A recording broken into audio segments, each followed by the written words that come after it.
कहानी की शुरुआत होती है 150 साल पहले इंग्लैंड के एक गांव से, जिसका नाम वॉल था। दरअसल ये नाम इसलिए पड़ा क्योंकि इस गांव के इर्द गिर्द एक बहुत लंबी दीवार थी। गांव में किसी को भी इस दीवार को पार करना सख्त मना था, क्योंकि ये माना जाता था कि उसके पार बेहद खूंखार और खतरनाक जीव रहते हैं। तभी एक लड़का वहां आकर दीवार के उस पार जाने के लिए गार्ड से बहस करने लगा। गार्ड के लाख मना करने के बावजूद भी वो चुपके से दीवार के उस पार निकल ही गया। थोड़ा दूर चलते ही वो एक गांव में पहुंचा जहां कई अजीबोगरीब चीजें मौजूद थी। तभी उसकी मुलाकात एक लड़की से हुई जिसने उसे एक फूल देकर कहा कि ये बुरे साए को दूर भगाएगा। तभी अचानक लड़के की नजर उस लड़की के पैरों पर पड़ी, जिन्हें एक मोटी जंजीर से बांधा गया था। पूछने पर लड़की ने बताया कि वो एक राजकुमारी है और ये जंजीर तो एक चुड़ैल ने बांधी थी, और जब तक वो चुड़ैल मर नहीं जाती तब तक वो इस जंजीर से आजाद नहीं हो सकती। ये सुनकर लड़के ने कहा, beautiful girl, why fear when I hear? 1 minute में तोड़ दूंगा जंजीर। उसने जंजीर काट डाली, लेकिन उसी पल वो फिर से जुड़ गई।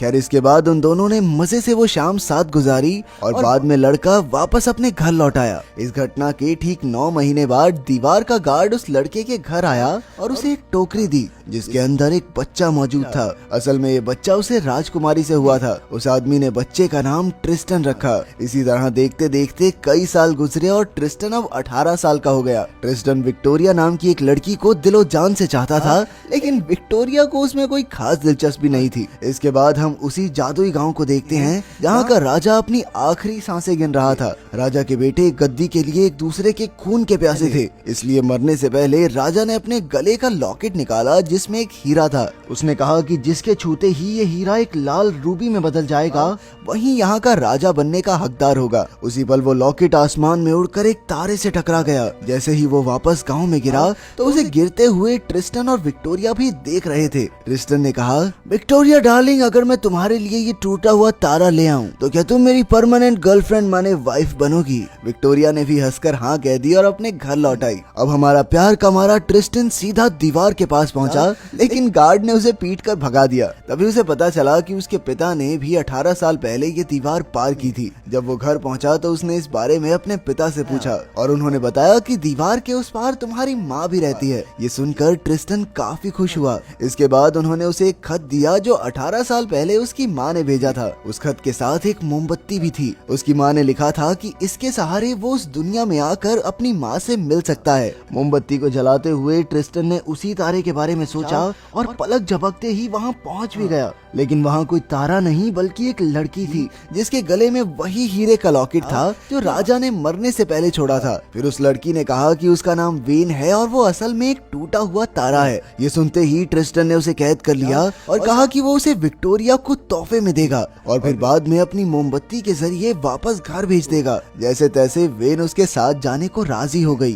तभी हम 3 चुड़ैलों को देखते हैं जो 200 साल से उस तारे के जमीन पर आने का इंतजार कर रही थी। असल में उनका मानना था कि उस तारे के दिल को चीर कर वो फिर से जवान हो जाएंगी। फिर उनमें से एक चुड़ैल ने एक जानवर को मारकर उसका दिल खा लिया और उसी वक्त वो फिर से एक जवान हसीना में बदल गई। उधर राजा के तीनों बेटे प्राइमस, टर्टस और सेप्टिमस आज भी लॉकेट की तलाश में थे। आपसी रंजिश के चलते सेप्टिमस ने टर्टस को मार डाला और प्राइमस के साथ हीरे की खोज में निकल पड़ा। दूसरी ओर ट्रिस्टन और वेन चलते चलते थक गए थे, इसलिए वेन एक पेड़ के नीचे बैठ गई। फिर ट्रिस्टन खाना ढूंढने के लिए जंगल में गया, लेकिन उसके लौटने से पहले ही एक यूनिकॉर्न वहां आकर वेन को अपने साथ ले गया। इसके बाद डार्क मैजेस्टी ने अपने शानदार जादू से एक नकली गांव का निर्माण किया। उसकी बहनों ने उसे बताया कि वो तारा वेन बहुत जल्द यहाँ आने वाली है। थोड़े ही समय में वेन वहाँ आई और डार्क मैजेस्टी उसे बहला फुसला कर अपने घर ले गई। उधर ट्रिस्टन उसी पेड़ के नीचे सो रहा था। फिर आसमान में मौजूद बाकी तारों ने, जो शायद वेन के भाई बहन हैं, ट्रिस्टन को बताने की कोशिश की कि वेन खतरे में है। तभी उसे सपना आया कि 3 चुड़ैलों ने तारे को मारकर उसका दिल ले लिया।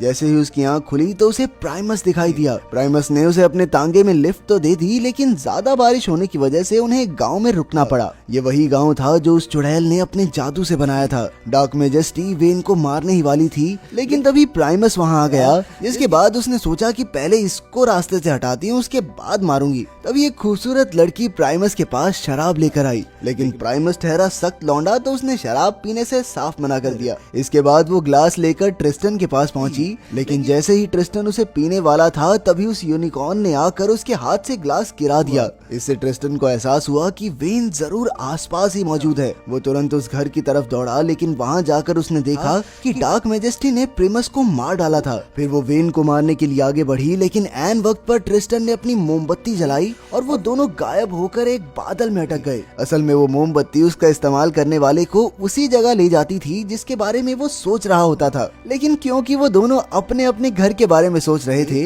इसलिए वो बीच में ही फंस गए, जहाँ उन्हें कुछ समुद्री डाकुओं ने दुश्मन समझकर अगवा कर लिया। लेकिन बाद में उनके सरदार ने उन पर दया करके ट्रिस्टन को थोड़ी तलवारबाजी सिखाई और उन्हें पास वाले टापू पर छोड़ दिया। फिर चलते चलते उनकी मुलाकात एक दूसरी चुड़ैल से हुई और उन्होंने उससे मदद मांगी। तभी अचानक चुड़ैल की नजर उस फूल पर पड़ी जो ट्रिस्टन के पिता ने उसे दिया था। उसने कहा कि अगर वो उसे फूल दे देगा तो वो उसे गांव तक ले जाएगी। जैसे ही ट्रिस्टन ने उसे फूल दिया तो चुड़ैल ने जादू से उसे एक चूहे में बदल दिया। तभी वेन उस पर चिल्लाने लगी, बेशरम चुड़ैल, ये क्या कर दिया तूने? ये चुड़ैलों भरोसा करना ही नहीं चाहिए। लेकिन वो चुड़ैल उसे देख या सुन नहीं पा रही थी। वेन इस चीज का फायदा उठाकर तांगे में बैठकर गांव के बाजार तक पहुंच गई। फिर जब चुड़ैल ने जादू से चूहे को ट्रिस्टन बनाया तो वेन चुपके से उसे भगाकर एक होटल में ले आई। दूसरी ओर सेप्टिमस समुद्री डाकुओं से मिलने गया और ट्रिस्टन और वेन के बारे में पूछा, लेकिन डाकुओं ने उसे उनका पता देने से साफ इनकार कर दिया। वो अकेला था और डाकू काफी सारे, तो सेप्टिमस भी मौका देखकर वहाँ से भाग निकला।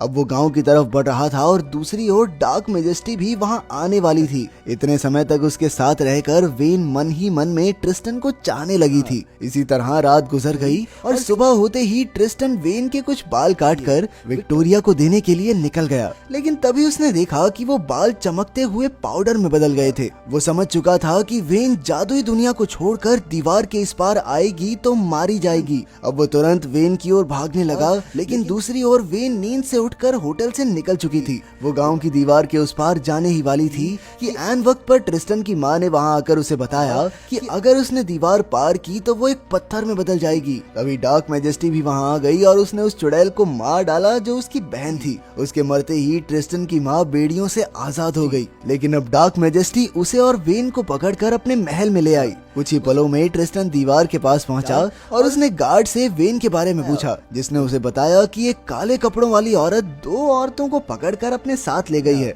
अब ट्रिस्टन तुरंत उन्हें ढूंढने निकल गया और वहीं सेप्टिमस भी किसी तरह डार्क मेजेस्टी के महल के बाहर पहुंचा। वहीं ट्रिस्टन और सेप्टिमस की टक्कर हुई और सेप्टिमस ने कहा कि उन दोनों की मंजिल एक ही है, इसलिए उन्हें मिलकर तीनों चुड़ैलों को खत्म करना चाहिए। ट्रिस्टन भी इसके लिए राजी हो गया और सेप्टिमस ने तुरंत अंदर जाकर एक चुड़ैल को जान से मार डाला। फिर जैसे ही वो ट्रिस्टन की माँ को मारने के लिए बढ़ा तो पता चला कि वो तो सेप्टिमस की बहन है, जिसका असली नाम ऊना था। आखिरकार ऊना ने ट्रिस्टन को बताया कि वही उसकी माँ है और ये सुनते ही ट्रिस्टन ने खुशी से उन्हें गले लगा लिया। लेकिन इसी बीच डार्क मेजेस्टी ने अपने काले जादू की मदद से सेप्टिमस का काम तमाम कर दिया। उसने गुड्डा बनाकर उसे पानी में डुबा दिया और अब सेप्टिमस भी अपने बाकी भाइयों की तरह भूत बन गया था। दूसरी ओर ट्रिस्टन भी एक चुड़ैल को मारने में कामयाब रहा और अब उसका सामना हुआ डार्क मेजेस्टी से, लेकिन उसका कोई भी जादू ट्रिस्टन का कुछ नहीं बिगाड़ पाया, क्योंकि ट्रिस्टन के पास उसके पिता का दिया वो फूल था। ये फूल उसने चुड़ैल को मारकर वापस ले लिया था। तभी अचानक डार्क मेजेस्टी ने जादू करके सेप्टिमस की लाश से ट्रिस्टन पर हमला करवाया, लेकिन ट्रिस्टन ने अपनी बहादुरी से उसे भी खत्म कर दिया। वो भागकर वेन के पास पहुंचा, लेकिन डार्क मेजेस्टी भी मौका देखकर तलवार की मदद से ट्रिस्टन को मारने ही वाली थी, लेकिन इसके बदले उसने वेन को आजाद कर दिया। आखिरकार डार्क मेजेस्टी ने कहा कि अब वेन का दिल उसके किसी काम का नहीं, क्योंकि उसकी बहनें तो मर ही चुकी हैं, तो वो इतने साल अकेली जीकर क्या करेगी। जैसे ही वेन और ट्रिस्टन वहां से निकले तो अचानक सारे दरवाजे बंद हो गए। असल में ये डार्क मेजेस्टी का ही एक प्लान था। वो जानती थी कि तारे अपनी जिंदगी में सिर्फ एक बार ही प्यार करते हैं, और ये काफी हद तक साफ था कि वेन ट्रिस्टन से प्यार करने लगी थी। अगर ट्रिस्टन उसकी आंखों के सामने मर गया तो वेन का दिल अपने आप ही चकनाचूर हो जाएगा, जिसके बाद वो डार्क मेजेस्टी के किसी काम का नहीं। अब जैसे ही वो उन दोनों पर हमला करने के लिए बढ़ी तो वेन ने ट्रिस्टन को जोर से गले लगा लिया। उसी पल वेन सूरज की तरह चमकने लगी, जिसकी रोशनी से डार्क मैजेस्टी मिट्टी में मिल गई। इस पर वेन ने जवाब दिया कि ये ट्रिस्टन की वजह से ही मुमकिन हो पाया है, क्योंकि जब एक हीरे को उसका सच्चा प्यार मिल जाता है तब जाकर वो इतना चमकता है। फिर ट्रिस्टन की नजर उस हीरे पर पड़ी और जैसे ही उसने हीरा उठाया तो वो एक रूबी में बदल गया। फिर उसकी माँ ने उसे बताया कि ये हीरा उसके पिता छोड़कर गए थे। उन्होंने कहा था कि जो भी उसे रूबी में बदलेगा वो ही अगला राजा होगा। इसके बाद ट्रिस्टन और वेल उस जादुई दुनिया के राजा रानी बन गए। उन्होंने वॉल गांव में रहने वालों को भी यहाँ आने की इजाजत दी और इसी तरह 18 साल बाद ऊना भी अपने पति से मिल पाई। फिर उसने ट्रिस्टन और वेन को वही मोमबत्ती तोहफे में दी। इसी तरह कई साल बीत गए, लेकिन वो दोनों कभी बूढ़े नहीं हुए। आखिरकार जब वो परनाना परनानी बने तो उसी मोमबत्ती के इस्तेमाल से तारे बनकर आसमान में चले गए और अपनी खुशहाल जादुई दुनिया को देखते रहे। अगर वीडियो पसंद आई तो लाइक कर देना, चैनल को सब्सक्राइब कर देना। मिलते हैं अगली वीडियो में।